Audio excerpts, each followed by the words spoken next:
ناظرین و ناظرات، السلام علیکم ورحمۃ اللہ وبرکاتہ۔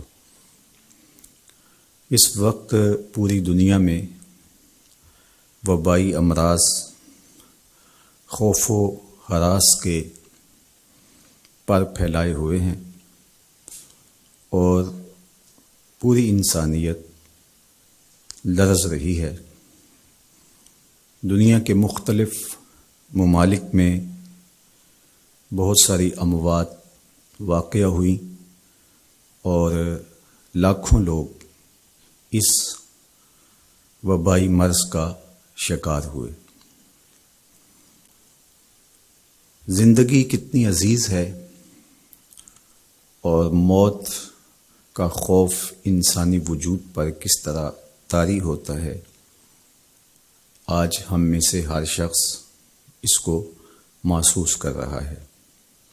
پناہ گاہوں کی تلاش ہے اور ہر ممکنہ تدبیر کی جا رہی ہے کہ میری زندگی کا دیا روشن رہے اور میں سلامتی کے ساتھ اس مشکل دور سے گزر جاؤں، میرے اہل میں، میرے دوستوں میں اور میرے اقربا میں کوئی ایسی خبر مجھے سننے کو نہ ملے جو میرے لیے اذیت کا سبب ہو۔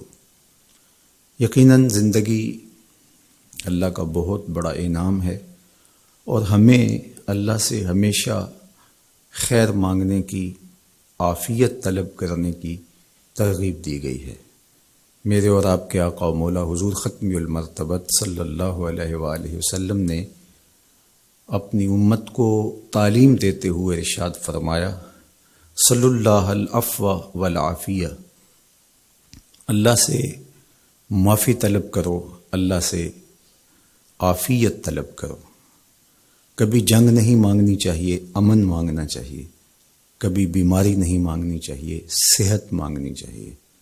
لیکن اگر بیماری آ جائے تو حوصلے کے ساتھ اللہ کے حضور شفا مانگتے ہوئے صبر کے ساتھ اس وقت کو گزارنے کی تعلیم دی گئی ہے۔ اسی طرح اگر جنگ مسلط کر دی جائے تو استقامت کے ساتھ ڈٹ جانے کی تعلیم ارشاد کی گئی ہے۔ لیکن ہمیشہ اللہ سے عافیت طلب کرنے کا ہی کہا گیا ہے۔ اللہ ہم سب کو اپنی عافیتوں کے سائے میں رکھے۔ ہمارے اوپر جو بیماریاں آتی ہیں، جو مصائب آتے ہیں، جو تکلیفیں آتی ہیں، وہ دو طرح کی ہوتی ہیں۔ ایک تکلیفیں تو وہ ہیں جو ہمارے ان اعمال کا نتیجہ ہوتی ہیں جو ہم شب و روز کرتے ہیں۔ بیماریوں کا آنا ہماری بد پرہیزیوں کا نتیجہ ہے، وقت پہ سونا نہ، معمولات زندگی کا درست نہ ہونا اور آرام کا جو وقت ہمیں میسر ہونا چاہیے کسی وجہ سے وہ حاصل نہ ہو پانا، بر وقت نہ کھانا یا بے تحاشا کھا لینا۔ کوئی شخص نشہ لیتا ہے تو اس کے نتیجے میں وہ بیمار ہوگا۔ اسی طرح دیگر بیماریاں جو ہمیں لاحق ہوتی ہیں وہ ہمارے ہی عمل کا نتیجہ ہوتی ہیں۔ اسی طرح کچھ بیماریاں ہماری کوتاہیوں کا، گناہوں کا نتیجہ ہوتی ہیں۔ تو یہ وبائی امراض ہمارے کیے ہوئے کی سزا ہے۔ اللہ تعالیٰ قرآن مجید میں ایک مقام پہ ارشاد فرماتا ہے، وَمَا أَصَابَكُم مِّن مُّصِیبَةٍ فَبِمَا كَسَبَتْ أَیْدِیکُم وَیَعْفُو عَن کَثِیر۔ جو تمہارے اوپر کوئی مصیبت آتی ہے وہ تمہارے ہاتھوں کی کمائی ہے، تمہاری اپنی کرتوتوں کا نتیجہ ہے، اور اللہ تعالیٰ بہت ساری چیزوں سے درگزر فرماتا ہے۔ یہ اس کی کرم نوازی ہے کہ وہ درگزر فرماتا ہے اور کبھی کبھی گرفت کرتا ہے۔ اگر وہ ہر کوتاہی پر گرفت کرنے لگے تو قرآن مجید میں ایک دوسرے مقام پر ارشاد فرمایا کہ لوگوں کے ظلم کی وجہ سے، بے جا کاموں کی وجہ سے اللہ اگر گرفت کرنے لگے تو زمین کی چھاتی پر ایک چوپایا بھی زندہ نہ بچ پائے. تو اللہ جل شانہ اپنے بندوں کو معاف بھی فرماتا ہے اور ان کی گرفت بھی کرتا ہے. پچھلی امتیں جب گناہوں میں مبتلا ہوتی تو ان کو تنبیہات کی جاتی، ان کو سمجھایا جاتا انبیاء علیہم السلام کے ذریعے سے، اور انہیں چھوٹے عذاب کے جھٹکے دے کر کے تنبیہ کی جاتی. لیکن جب وہ قومیں نہ سنبھلتی تو اللہ تعالیٰ جل شانہ ان کے اوپر عذاب استیصال نازل کرتا. عذاب استیصال یہ ہے کہ وہ قومیں وجود سے مٹا دی جاتی. اس امت پر اگرچہ یہ کتنے بڑے جرم ہی کیوں نہ کریں، ان پر عذاب استیصال نہیں آئے گا. اللہ کے محبوب صلی اللہ علیہ وآلہ وسلم کا پاکیزہ وجود اور حضور کی رحمت کی تنی ہوئی چادر ہمارے لیے بچاؤ کی ضامن بن جاتی ہے، اور ہم اللہ تعالیٰ کی طرف سے آنے والے عذابوں سے بچ جاتے ہیں. کفار مکہ نے باقاعدہ مطالبہ کیا، اے اللہ اگر تیرا یہ رسول سچا ہے فامطر علینا حجارۃ من السماء، تو آسمان سے ہمارے اوپر پتھر نازل کر. تو حضور صلی اللہ علیہ وآلہ وسلم کے رب نے کیا جواب دیا؟ وما کان اللہ لیعذبہم وانت فیہم. محبوب، اللہ کی یہ شان نہیں ہے کہ تو ان کے اندر رہتا ہو اور میں ان پر عذاب نازل کروں. حالانکہ پچھلی امتوں پر عذاب نازل ہوا اور یہ امت خود عذاب مانگ رہی ہے. کفار نے عذاب طلب کیا لیکن کہا کہ محبوب تیری وجہ سے میں ان پر عذاب نازل نہیں کروں گا. اگر ان کی رحمت نہ ہو درمیان میں، ابھی آگ لگ جائے دونوں جہاں میں. تو وہ عذاب استیصال جو قوموں کے وجود کو مٹا دیتا ہے، امت مصطفیہ پر، حضور علیہ السلام کے غلاموں پر وہ کبھی بھی نہیں نازل ہوگا. لیکن آزمائشیں، ابتلائیں اور سزائیں ان کو وقفے وقفے سے دی جاتی ہیں تاکہ یہ سنبھل جائیں اور اپنے اعمال کو درست کریں اور اپنا محاسبہ کریں.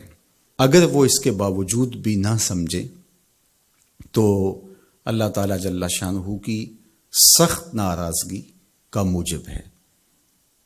اہل ایمان پر جو ابتلائیں آتی ہیں، جو آزمائشیں آتی ہیں، اس پر جب وہ صبر کرتے ہیں اور اللہ کی طرف رجوع کرتے ہیں تو ان کو اس کا اجر اور اس کا صلہ دیا جاتا ہے. حضور نبی رحمت صلی اللہ علیہ وآلہ وسلم نے ارشاد فرمایا کہ مومن کے پاؤں میں کانٹا بھی چبھتا ہے تو وہ بھی اس کے گناہوں کا کفارہ بنتا ہے، وہ بھی اس کے لیے بہتری کا ضامن بن جاتا ہے.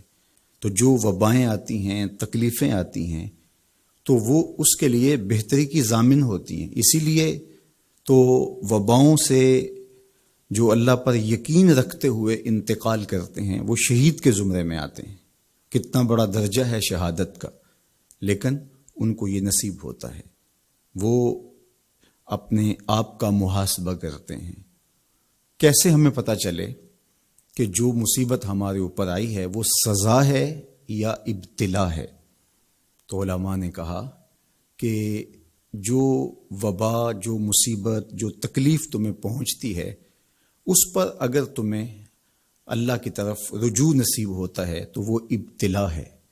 اس سے تمہارے درجے بلند ہوں گے، تمہارے گناہ مٹیں گے.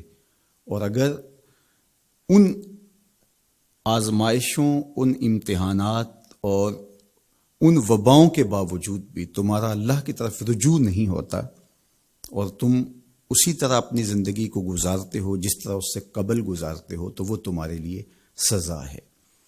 تو مجھے اور آپ کو اس موقع پر دیکھنا ہوگا کہ ہم کس مرحلے سے گزر رہے ہیں، ہماری کیفیت باطن کیا ہے.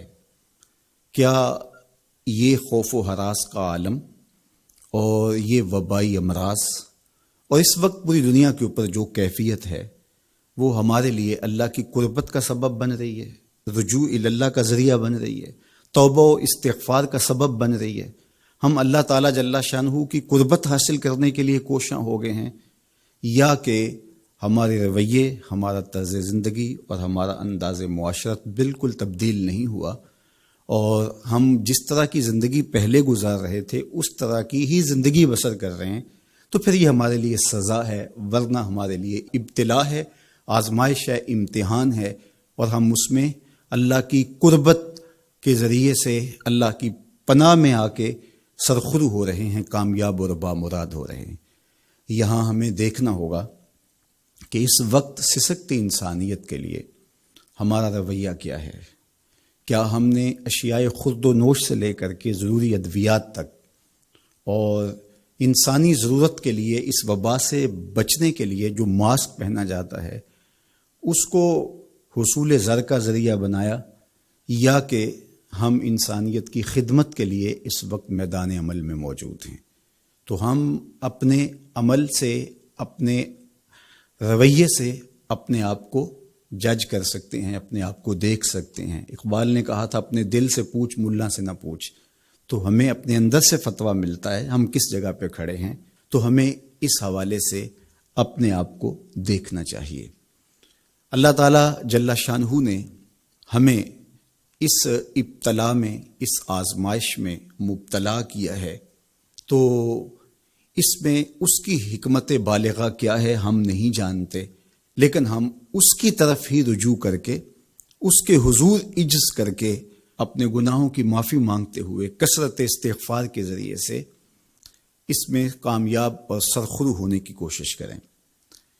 اللہ جل شانہ کے محبوب علیہ السلام نے ہمیں مشکلات سے صبر کے دامن کو تھام کر گزرنے کی تلقین کی ہے، اور صبر اجر کا ضامن بنتا ہے، اور اگر بے صبری کے ذریعے سے اور واویلے کے ذریعے سے ہم وقت گزارتے ہیں تو تکلیف تو اس سے کم نہیں ہوتی، لیکن اجر برباد کر بیٹھتے ہیں۔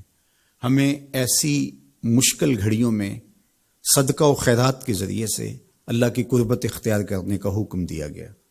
فرمایا گیا داو مرداکم بالصدقہ، اپنے مریضوں کا علاج صدقے سے کرو، تمہارے امراض کا علاج صدقے میں چھپا ہوا ہے۔ جب تم صدقہ کرتے ہو تو مشکلیں ٹلتی ہیں، تکلیفیں دور ہوتی ہیں، اور پھر تضرع کے ساتھ، زاری کے ساتھ، دعاؤں کے ساتھ، التجاؤں کے ساتھ اللہ کے حضور پیش ہو جاؤ۔ تم امتحان گاہ میں کھڑے ہو، وَاسْتَقْبِلُوا امواج البلا بالدعاء والتضرع، فرمایا کہ بلاؤں اور آزمائشوں کی موجیں جب تمہاری طرف بڑھ رہی ہوں تو تم تضرع اور زاری کے ساتھ اللہ کی مدد اور اللہ کی پناہ لے لو، اور جب تم اس کی پناہ میں آ جاؤ گے تو پھر تکلیفیں تمہارا کچھ نہیں بگاڑ سکتی، تمہارے درجے بلند ہوں گے، اور تمہاری خطاؤں سے اللہ درگزر فرمائے گا، اور تمہارے لیے راحتوں کے، کرم نوازیوں کے در کشادہ ہوں گے۔ اللہ جل شانہ کی بارگاہ میں ہم دعا بھی کریں، کثرت کے ساتھ استغفار بھی طلب کریں، چونکہ استغفار ہمارے لیے تریاق کا درجہ رکھتا ہے، بالخصوص جب ہم ان حالات میں ہیں۔ حضرت سیدنا عمر رضی اللہ تعالی عنہ فرماتے ہیں لو نزلت صاعقۃ من السماء ما اصابت مستغفرا، آسمان سے کڑکتی ہوئی بجلیاں بھی نازل ہوں تو جو استغفار کر رہا ہوگا وہ ان سے محفوظ رہے گا۔ تو استغفار کرنے والا اللہ جل شانہ کی پناہ میں آ جاتا ہے، اس کی حفاظت کے حصار میں آ جاتا ہے۔ حضرت امام شافعی علیہ رحمہ فرماتے ہیں کہ میری زندگی کا نچوڑ، میں نے جو دین پڑھا ہے، دین سمجھا ہے، تو اس کا خلاصہ یہ ہے کہ ما رأیت انفع للوباء من التسبیح، وباؤں اور ابتلاؤں کے اندر تسبیح سے بہتر میں نے کوئی وظیفہ نہیں پایا ہے۔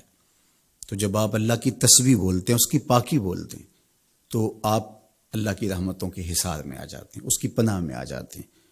تو اللہ تعالیٰ جل شانہ آپ سے مصیبتوں کو اٹھا لیتا ہے، تکلیفوں کو اٹھا لیتا ہے۔ تو استغفار طلب کیجئے، اللہ کی تسبیح بولیے، اور قرآن مجید کی کثرت کے ساتھ تلاوت کیجئے۔ آج جب کہ فرصت کے لمحے ہمارے ہاتھ آ ہی گئے ہیں اور ہم کسی وجہ سے گھروں میں بیٹھ ہی گئے ہیں، تو اس موقع پر ہمیں کتاب اللہ کے ساتھ جڑنا چاہیے۔ کتاب اللہ کے ساتھ ہمارا تعلق جتنا مضبوط ہوگا، اللہ پر یقین اتنا ہی پختہ سے پختہ تر ہوتا چلا جائے گا۔ لیکن آج اگر سویر سے لے کر شام تک اور شام سے لے کر سویر تک ہم اپنا وقت یوں ہی برباد کر رہے ہوں اور ہمیں قرآن مجید کھول کر کے پڑھنے کی توفیق بھی میسر نہ آئے، تو پھر اس کا مطلب یہ ہے کہ ہم اس سزا کو کاٹ رہے ہیں، اس ابتلا سے اللہ کی قربت حاصل نہیں کر رہے۔ تو قرآن مجید کی تلاوت ہمیں اللہ کی قربت دیتی ہے، بلکہ ایک روایت میں آیا کہ جو شخص قرآن مجید کی تلاوت میں مشغول رہا اور اس مشغولیت کی وجہ سے اس کو دعا مانگنے کا موقع بھی نہ مل سکا، اللہ اس کو دعائیں مانگنے والوں سے زیادہ عطا فرمائے گا، چونکہ وہ اللہ کے کلام کے اندر مصروف ہو گیا۔ تو آج کل فرصت کے لمحات میں ہمیں اپنے بچوں کو بٹھا کر کے بھی ترغیب دینی چاہیے کہ وہ قرآن مجید کی تلاوت کریں، اور خود بھی قرآن مجید کی تلاوت اپنے معمولات میں شامل کرنی چاہیے۔ اور جتنے بھی یہ دن ہمیں میسر ہیں، اپنی روٹین اس حساب سے ہم بنا سکتے ہیں کہ قرآن مجید کے ساتھ ہم جڑ جائیں، اور اس کو اگر مفاہیم و مطالب کے ساتھ پڑھنے کا مزاج ہو اور روزانہ 1 پارہ یا 2 پارہ اس کے مفاہیم کے ساتھ، اس کے مطالب کے ساتھ اگر پڑھنا نصیب ہو جائے، تو پھر قرآن مجید کے پیغام کو سمجھنے کا ہمیں موقع مل جائے گا۔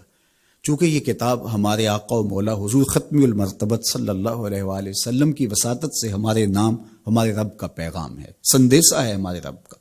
ہمارے رب نے ہمیں کیا کہا ہے ہمیں سمجھنا چاہیے۔ دنیا کے کسی ایسے ملک سے میرے اور آپ کے نام کوئی خط ہو اور اس زبان میں ہو جو زبان میں نہیں جانتا، تو اتنی دیر تک میں چین سے نہیں بیٹھتا، آپ چین سے نہیں بیٹھتے جب تک اس کے مندرجات معلوم نہیں کر لیتے، اس میں خوشی کی خبر ہے یا کوئی غم کا قصہ ہے، یہ خط میرے نام کیا پیغام لے کر آیا ہے۔ تو صاحب یہ قرآن حضور کی معرفت، ہمارے نام، ہمارے رب کا خط ہے۔ تو ہمیں دیکھنا ہوگا کہ اس کتاب نے ہمیں کیا پیغام دیا ہے، اس کتاب کا حکم نامہ ہمارے نام کیا ہے، اور پھر ہم اس کتاب کو اپنی زندگی میں اتار کر کے اپنے شب و روز کے اندر شامل کر کے اس کی تعلیمات کو ایک پاکیزہ اور ستھرے مسلمان بن کے ابھر سکتے ہیں۔ تو اس موقع سے بھرپور فائدہ ہمیں حاصل کرنا چاہیے، اس کی تلاوت بھی کریں۔ خالی تلاوت بھی قرآن مجید کی تمہیں محرومیوں سے نکالے گی۔ حضرت اقبال علیہ رحمہ نے اپنے ایک دوست کو خط لکھا کہ قرآن مجید اگر مفاہیم و مطالب کے ساتھ تمہیں نہیں بھی پڑھنا آتا تو پھر بھی اس کی تلاوت کو معمول زندگی بناؤ، اس لیے کہ ناظرہ قرآن پڑھنے سے بھی قلب کا تعلق حضور کے قلب اطہر سے جڑتا ہے، حضور سے قربت نصیب ہوتی ہے اس کتاب کے پڑھنے سے، اس کی تلاوت کرنے سے، چونکہ یہ حضور کے قلب اطہر پہ نازل ہوا ہے، حضور کے سینہ اقدس پہ نازل ہوا ہے، تو اس سے تعلق حضور کے قلب اطہر کے ساتھ جڑنا ہے۔ اور ہمیں فرمایا گیا کہ راتوں کی تنہائیوں میں اٹھ کے قرآن پڑھا کرو اور قرآن پڑھتے ہوئے رویا کرو، اور یہ بھی فرمایا گیا فَإِلَّمْ تَبْكُوا فَتَبَاكُوا، اور اگر رونا نہ آئے تو رونے کی کوشش کیا کرو، تکلف کے ساتھ اپنے اوپر وہ کیفیت طاری کرو کہ تمہاری آنکھیں آنسوؤں کا خراج دیں اس قرآن کو پڑھتے ہوئے۔ کیا یہ تصور تھوڑا ہے کہ جب تم قرآن پڑھ رہے ہو تو اس خیال میں ہو کہ میں اپنے رب کا کلام پڑھ رہا ہوں؟ فرمایا تمہارا رب سے ہم کلام ہونے کو جی چاہے تو قرآن کھول کے بیٹھ جاؤ، یہ رب سے ہم کلام ہونا ہے۔ حضرت داتا گنج بخش علی حجویری علیہ رحمہ سے ایک مرید نے کہا حضرت اگر رونے کی کوشش کریں تو پھر بھی رونا نہ آئے، تو فرمایا پھر اپنے مقدر پہ رویا کرو، تم اتنے سنگ دل ہو گئے ہو کہ تم رونا بھی چاہتے ہو لیکن تمہاری آنکھیں آنسوں کا خراج نہیں دیتی۔ تو اس کتاب کے ساتھ جڑ کے، اس کتاب کے ساتھ وابستہ ہو کے، اس کے ساتھ تعلق خاطر قائم کر کے اپنی زندگی کو سنوارا جا سکتا ہے۔ یہ کتاب زندگی ہے، یہ نسخہ حیات ہے، نسخہ کیمیا ہے۔ فاش می گوئم آنکھ در دل مزمرست، این کتاب نیز چیز دیگرست۔ اقبال نے کہا اگر میں کھل کے بتا دوں جو میرے سینے میں پوشیدہ ہے، یہ کتاب نہیں، یہ کوئی اور ہی چیز ہے، یہ زندگی بخش ہے، یہ حیات آفری ہے، اس کا ایک ایک لفظ نور دیتا ہے، اس کا ایک ایک حرف اجالے بانٹتا ہے۔ بلکہ وہ لوگ جو اس کتاب سے زندگی حاصل نہیں کرتے اور اس کتاب کے ہوتے ہوئے بھی محرومیوں کا شکار ہے، تو بڑی خوبصورتی کے ساتھ اقبال نے تنقید کی اور سوئے ہوئے ضمیر جگانے کی کوشش کی. ببند صوفی و ملا اسیری حیات از حکمت قرآن گیری با آیاتش ترا کار جزی نیست کیا از یاسین او آساں بمیری. اقبال کہتے ہیں تو جاہل صوفی اور کاہل ملا کے ایسے پھندے میں پھنسا کہ تو نے قرآن سے زندگی تلاش نہیں کی. قرآن کی آیتوں سے تجھے صرف اتنا سروکار ہے جب تیرے بوڑھے کی روح اٹک گئی تو سورہ یاسین لے کے بیٹھ گیا کہ میں اس کی تلاوت کروں اور اس کی روح آسانی سے نکل جائے. اقبال کہتے ہیں اس میں کوئی شک نہیں ہے، مرنے والے کو اس کا فائدہ ہوتا ہے، لیکن مجھے افسوس اس بات کا ہے کہ اس قرآن سے بھی تو نے مرنا ہی سیکھا، کاش اس قرآن سے جینا سیکھ لیا ہوتا. یہ تجھے زندگی کے کرینے سکھاتا، تجھے اسلوب حیات بتاتا، تجھے جینے کا طریقہ بتاتا، تجھے محمد عربی کی دہلیز پہ لے جاتا، تمہیں خدا کی قربت دیتا، خشیت الہی کے اجالے دیتا. یہ کتاب زندگی بخش اور حیات آفری تھی، تو نے کیوں اس کتاب کے ہوتے ہوئے اپنے آپ کو محرومیوں کے سپرد کر دیا؟ تو یہ موقع ہمیں ملا ہے زندگی کی گہما گہمی میں، زندگی کی چکا چون میں، سویر سے شام تک، شام سے سویر تک بھاگم بھاگ لگی تھی. تو کسی وجہ سے لمحے فرصت کے ہاتھ آ ہی گئے ہیں. تو آئیے ہم اپنا ربط کتاب اللہ سے جوڑیں، قرآن سے جڑ جائیں اور اس کی تلاوت کو شعار زندگی بنا لیں. گھر تو می خواہی مسلمہ زیستن نیست ممکن جز بقرآن زیستن. اگر تو مومن بن کے، مسلمان بن کے جینا چاہتا ہے تو قرآن کے بغیر تیرا ایک لمحہ بھی نہیں بیت سکتا. تو اس کتاب کے ساتھ ہمیں وابستہ ہونا چاہیے. روزانہ 1-2 پارے خود بھی پڑھنے چاہیے اور اپنے بچوں کو بھی اس کی ترغیب دینی چاہیے. روزانہ ہماری صبح کا آغاز تلاوت کلام مجید سے ہو تو زندگی کتنی خوشگوار، پر نور، تاباں اور منور ہوگی. تو اس موقع پر میں مشورہ دوں گا اپنے جملہ ناظرین سے، سامعین سے، کہ وہ کتاب اللہ کے ساتھ جڑ جائیں اور یہ کتاب دیکھنا کہ کیسے موتی اچھال کے تمہاری گود میں ڈالتی ہے. یہ دنیا کی واحد کتاب ہے جو اپنے قاری کو اس کے نفسیات کے مطابق، اس کے مبلغ علم کے مطابق، اس کے ظرف کے مطابق اس کو عطا کرتی ہے. دنیا کی کتنی کتابیں ہیں جو ایک عام شخص کے لیے تو دلچسپ ہیں، لیکن جو علم کی بلندیوں پر اڑ رہا ہے تو اس کے لیے اس کتاب میں کچھ بھی نہیں ہوتا. اور کتنی کتابیں ہیں جو اہل علم کے لیے تو سرمایہ ہیں، لیکن جو نچلے درجے کا عام شخص ہے اس کو اس کی سمجھ ہی نہیں آتی. لیکن قرآن ایک ایسی کتاب ہے، اس کو جس طبقہ زندگی سے تعلق رکھنے والا پڑھے، چاہے وہ ایک عام شخص ہو اور چاہے وہ بہت بڑا مدقق ہو، جو بھی پڑھے قرآن اس کو اس کے ظرف کے مطابق فیض دیتا ہے. ہم ہوئے، تم ہوئے کہ میر ہوئے، اس کی زلفوں کے سب ہی اسیر ہوئے. یہ اس کتاب کا اعجاز ہے، اس کتاب کا کمال ہے، اور یہ اپنے پڑھنے والوں کے لیے آسان ہے، رشد و ہدایت کی ضامن ہے اور اللہ کی قربت کا ذریعہ ہے. ہمیں زندگی گزارنے کا اسلوب دیتی ہے اور حیات آفرین کتاب ہے. تو اس کے ساتھ ہمیں جڑنا چاہیے اور اس موقع سے ہمیں بھرپور فائدہ حاصل کرنا چاہیے.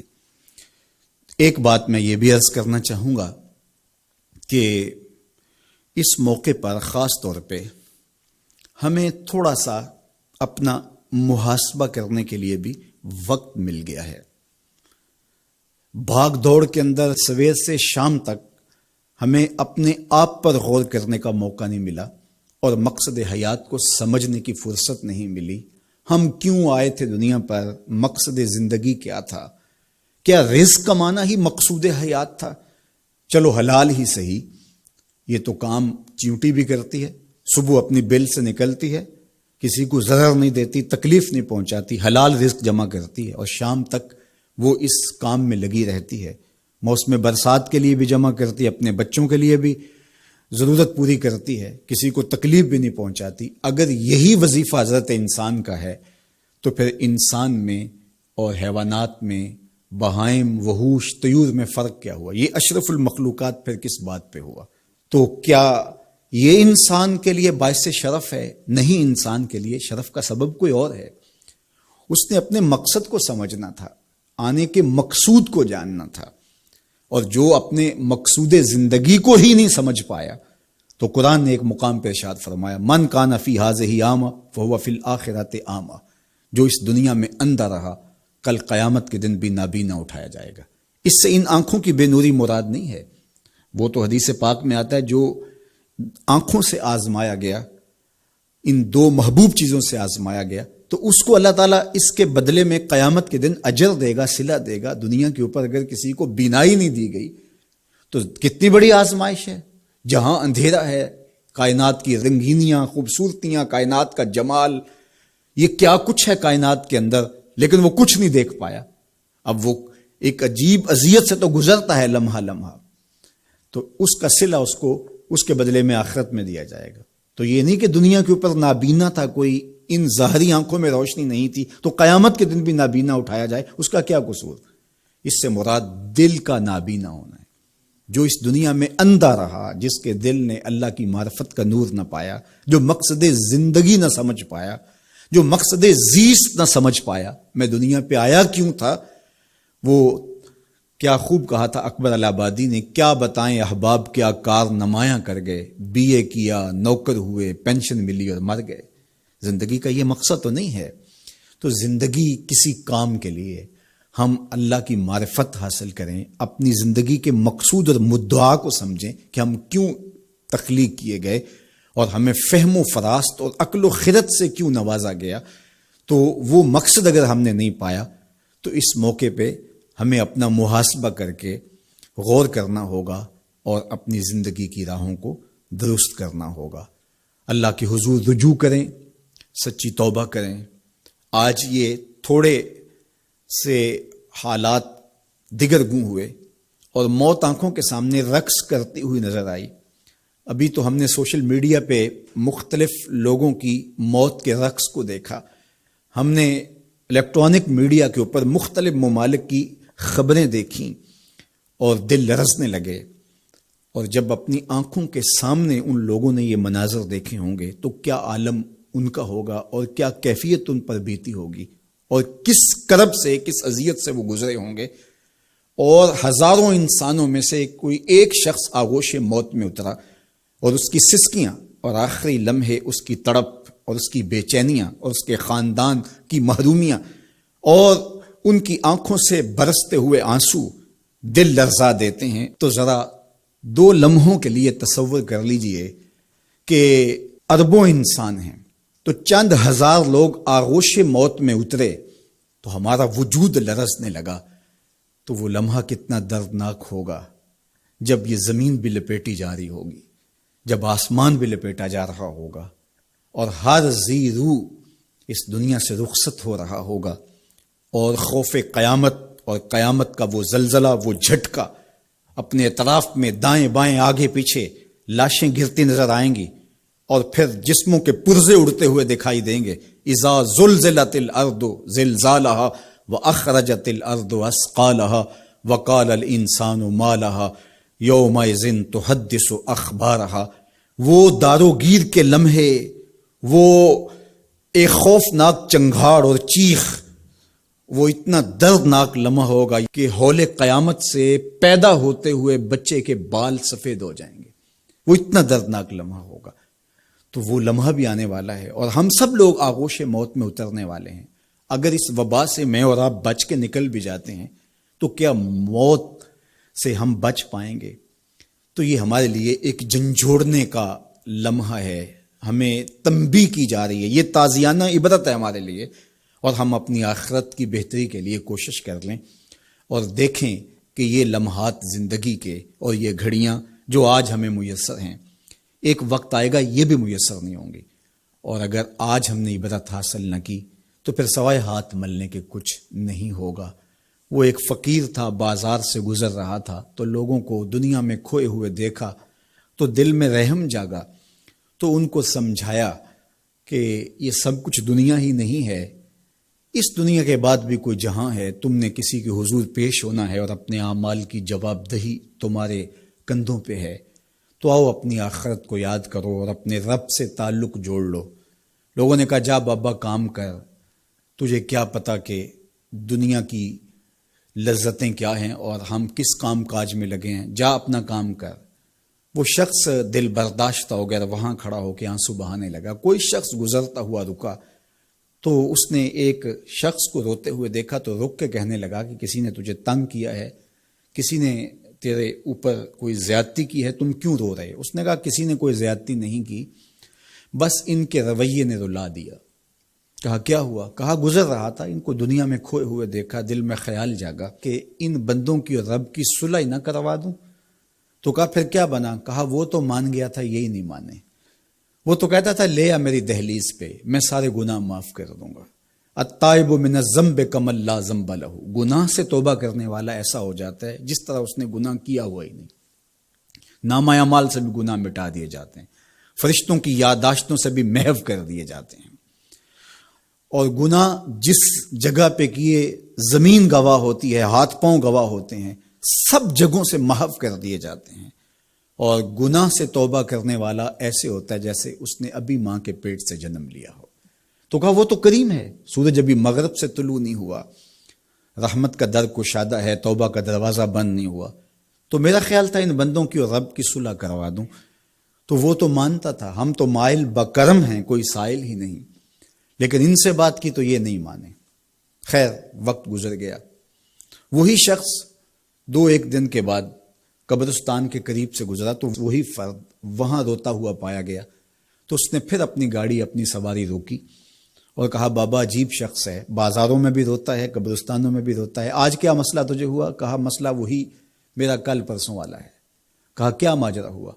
کہا بازار میں گیا تھا اور میرا خیال تھا کہ بندوں اور رب کی صلح کروا دوں، وہ تو مان گیا لیکن یہ نہیں مانے، مایوس ہو کے آج قبرستان والوں کے پاس آ گیا اور یہاں میرا خیال یہ ہوا ان کی اور اس کی صلح کروا دوں۔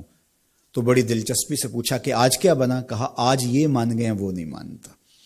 تو قبل اس سے کہ ہم مانیں، یا لیتنی قدمت لحیاتی، ہائے میں نے یہ زندگی آخرت کے لیے آگے بھیج دی ہوتی، لیکن وقت بیت چکا ہو۔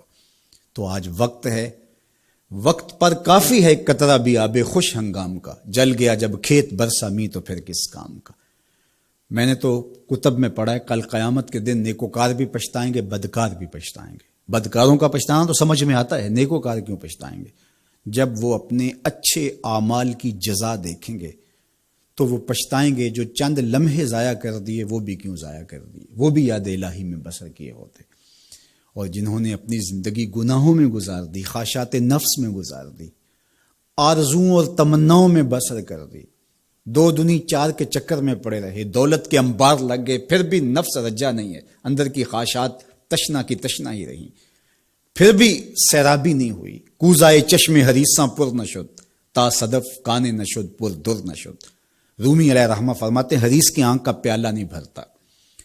کہا کہ جب تک صدف کانے نہیں ہوتا اس میں موتی نہیں آتے، اور سادی شیرازی بولتے ہیں کہ پیٹ بھر جاتا ہے آنکھ نہیں بھرتی۔ تو ساری زندگی حال من مزید کے نعرے لگاتے رہے، جتنا بھی میسر ہوا پھر آگے بڑھتے رہے، آگے بڑھتے رہے، کسی جگہ پہ بھی فل سٹاپ نہ آیا، اور زندگی یوں گزرتی رہی، بسر ہوتی رہی، اور اپنی زندگی برباد کر دی، حتی زرتم المقابر، یہاں تک کہ قبروں میں جا پہنچے۔ تو آج اپنی آنکھوں کے سامنے موت کا رقص دیکھ رہے ہیں، اور ہم پوری کائنات کے اندر دیکھ رہے ہیں کہ جو وسائل سے مالا مال تھے، جنہوں نے دنیا کو تسخیر کرنے کا دعویٰ کیا تھا، جن کا خیال یہ تھا کہ ہم ہر طرح کے حالات سے نپٹنے کی صلاحیت رکھتے ہیں، ہمارے پاس تمام وسائل میسر ہیں، لیکن آج کس طرح بے بسی کی تصویر نظر آتی ہیں۔ ایک چھوٹا سا وائرس ہے جو خوردبین سے دیکھا جاتا ہے، اور اس نے انسان کو بے بس کر دیا۔ تو انسان کو سمجھنا چاہیے کہ اللہ کی طاقت کتنی ہے۔ ایک تو قیامت کے دن جب لوگ آغوش موت میں ہوں گے، اور بڑے بڑے متکبرین، سرکش، متمردین، بادشاہ، شہنشاہ، کج کلا آغوش موت میں ہوں گے، تو اللہ تعالیٰ فرمائے گا آج کس کی بادشاہی ہے؟ تو کوئی نہیں بول سکے گا۔ اللہ فرمائے گا انا المالک، میں بادشاہ ہوں۔ فرمائے گا این المتکبرون، تکبر کرنے والے کہاں ہیں؟ تو کہاں ہوں گے تکبر کرنے والے؟ کوئی سر اٹھانے کے قابل نہیں ہوگا۔ اللہ فرمائے گا میں ہوں متکبر، کبریائی مجھی کو زیبا ہے۔ تو یہ کل جو ماننا ہے تو اچھا نہیں کہ آج ہی مان لیں اور اپنی زندگی کو اس کی راہوں پہ لگا لیں۔ تو یہ مختصر زندگی اللہ کی امانت ہے۔ اللہ جل شانہ ہمیں اس زندگی کو اس کے راستے میں لگانے کی توفیق دے۔ یہ آزمائش کی گھڑیاں یہ سزا کے جھٹکے، یہ عبرت کے تازیانے، یہ ہمارے سمجھانے کے لیے ہوتے ہیں۔ حضرت امام غزالی فرماتے ہیں یہ ڈوبتا ہوا سورج روز ہمیں بتاتا ہے کہ میاں زندگی پائیدار نہیں ہے، ایک دن تمہاری زندگی کا سورج بھی ڈوب جانا ہے۔ یہ پھیلی ہوئی قبریں، یہ جوانی سے بڑھاپے کی طرف بڑھتے ہوئے لوگ، یہ اٹھتے ہوئے جنازے، یہ سب کچھ تمہیں بتاتے ہیں۔ تم سمجھو اور اپنی زندگی کو خیر کی راہوں پر ڈال لو۔ آج لمحہ ہے زندگی کا موجود لمحہ، اور آج کا پچھتاوا کل کی بہتری کی ضمانت ہوگا۔ کل کا پچھتاوا سوائے حسرت بڑھانے کے اور کچھ نہیں ہوگا۔ اللہ مجھے آپ کو زندگی کی اچھائیاں نصیب فرمائے۔ اج ساوی نے کھلے راہ وی نے انج ٹوک انوکھڑے ٹوک دے نہیں، ٹر پویں تے پینڈے مک جاندے، گھر بیٹھیاں فاصلے مک دے نہیں۔ تو آج ایک ایک قدم بھی چلیں گے تو منزل تک پہنچ جائیں گے، لیکن کل یہ قدم شل ہو جائیں گے، یہ زبان بولنے سے بند ہو جائے گی۔ یہ دارالعمل ہے، وہ دارالجزا ہے، پھر دارالجزا میں عمل نہیں ہوگا، پھر پچھتاوا، پھر ڈاڈا پچھتاوا، سخت پچھتاوا، حسرت پہ حسرت، دکھ، اذیت۔ ہائے کوئی چیخ چیخ کے کہتا تھا، میں اس کی بات مان لیتا، میرے گھر میں قرآن پڑھا تھا، میں کھول کے دیکھ لیتا، میں مصلحین کی بات سن لیتا، میں اٹھتے ہوئے جنازوں سے کچھ سمجھ لیتا، میں قبرستانوں میں جاتا، ٹوٹی شکستہ قبریں مجھے کوئی کہانی سنا رہی تھی جن کا طوطی بولتا تھا، پھر ان کی قبروں پہ خاک بھی اڑتی میں نے دیکھی، لیکن میں نے کسی سے عبرت حاصل نہ کی۔ میں نے سمجھا کہ یہ جوانی ہمیشہ رہے گی، یہ زندگی ہمیشہ رہے گی، لیکن سارا خواب تھا ٹوٹ کے بکھر گیا۔ تو آج پچھتاوا ہے، تو کل جو پچھتانا ہے تو آج ہی پچھتا لیں، اور اپنی زندگی کو اللہ اور اس کے رسول کی راہوں پہ لے آئیں۔ اللہ مجھے آپ کو اپنی راہوں کا مسافر رکھے، اور زندگی کو حضور علیہ الصلوۃ والسلام کی اطاعت کے، فرما برداری کے دائرے میں لے آئیں۔ وآخر دعوانا ان الحمد للہ رب العالمین، الحمد للہ رب العالمین، والصلاۃ والسلام علی اشرف الانبیاء والمرسلین۔ اللہ اٹھے ہوئے ہاتھ، پھیلی ہوئی جھولیاں اپنی رحمتوں سے بھر دے، بخت کی بہاریں نصیب فرما دے، مقدر کی خزائیں رخصت کر دے۔ جئیں تو تیرے لیے، مریں تو تیرے دین کے لیے، زندگی کی آخری ہچکی تک تیرے رسول کے وفادار رہیں۔ ہر علت، ہر قلت، ہر ذلت سے رہائی عطا کر دے، اپنے محبوب کے در کی گدائی عطا کر دے۔ نفس و شیطان کے مکر و فریب سے، دجل و تلبیسات سے ہماری حفاظت فرما۔ اے اللہ ان وباؤں سے نجات عطا کر دے۔ اے اللہ تیری مخلوق تڑپ رہی ہے، سسک رہی ہے، میرے مالک اپنی مخلوق پہ رحم فرما، اور اپنا خاص کرم فضل ان پہ نازل کر دے۔ اے اللہ اس وبائی مرض سے نجات عطا کر دے، اپنا خاص کرم فضل اللہ امت مسلمہ کا مقسوم کر دے۔ اللہ میرے وطن کی خیر فرما، میرے ملک کو امن کے اجالے عطا کر دے۔ اللہ میرے ملک کی معیشت کو جمال عطا کر دے، خیر، خیریت، برکت، رحمت اور راحت ہمارا مقدور کر دے۔ اٹھے ہوئے ہاتھ خالی نہ موڑنا، پھیلی ہوئی جھولیاں اپنی رحمتوں سے بھر دے۔ ساری زندگی اپنی چوکھٹ کا فقیر رکھنا، اپنی دہلیز کا نوکر رکھنا، کبھی کسی کا محتاج نہ کرنا، ہمیشہ اپنی چوکھٹ کا فقیر رکھنا۔ اللہ ہم تیرے عاجز، ناتواں، کمزور بندے تیری دہلیز پہ ہاتھ پھیلائے، جھولیاں پھیلائے تیری رحمت کی بھیک مانگ رہے ہیں۔ میرے مالک اپنے کرم سے ہماری جھولیاں اپنی رحمتوں سے بھر دے۔ اس وبائی مرض سے اہل وطن کو، پورے عالم کو نجات عطا کر دے۔ اے اللہ اس مرض کو دور کر دے، اس کو ہواؤں میں اڑا دے، دنیا کے افق سے اس کو غائب کر دے۔ اللہ جو موجود ہے اس کے لیے اپنے کرم سے دوائیں نصیب فرما۔ اے اللہ اپنا خاص کرم فضل اس وطن پاکستان کے شامل حال فرما، جو مسیحا قوم کے اس وقت اس بیماری کے ساتھ نبرد آزما ہیں اور مشکل حالات کے اندر مریضوں کی دیکھ بھال کر رہے ہیں۔ اللہ ان ڈاکٹرز کو حفاظتوں کے حصار میں رکھنا۔ ہماری پاک فوج، ہماری پولیس اور ہمارے ادارے جس طرح اس مشکل گھڑی میں قوم کے ساتھ آ کھڑے ہوئے، اپنی جانوں کو ہتھیلیوں پہ رکھ کے اے اللہ ان کی حفاظت فرما، ان کے اہل و عیال کی حفاظت فرما، ان کے بچوں کی حفاظت فرما، ان کی نسلوں کو خوشبودار رکھنا اور اپنی پناہوں کا حصار عطا کرنا۔ اللہ میرے وطن میں نظام رسول کی بہاریں پیدا کر دینا۔ اللہ خیر اور بھلائی مقسوم کر دینا۔ اے اللہ سسکتی انسانیت کا یہ درد دیکھ کر کے دنیا کے جو کارپرداز ہیں ان کو یہ سوچنے کی توفیق دے کہ کشمیر میں، القدس میں اور دیگر بلاد اسلامیہ کے اندر سسکتی انسانیت کیسے وقت کاٹتی ہے، اور دنیا کے اوپر امن کے لیے پائیدار کوششیں کرنے کی توفیق عطا فرما۔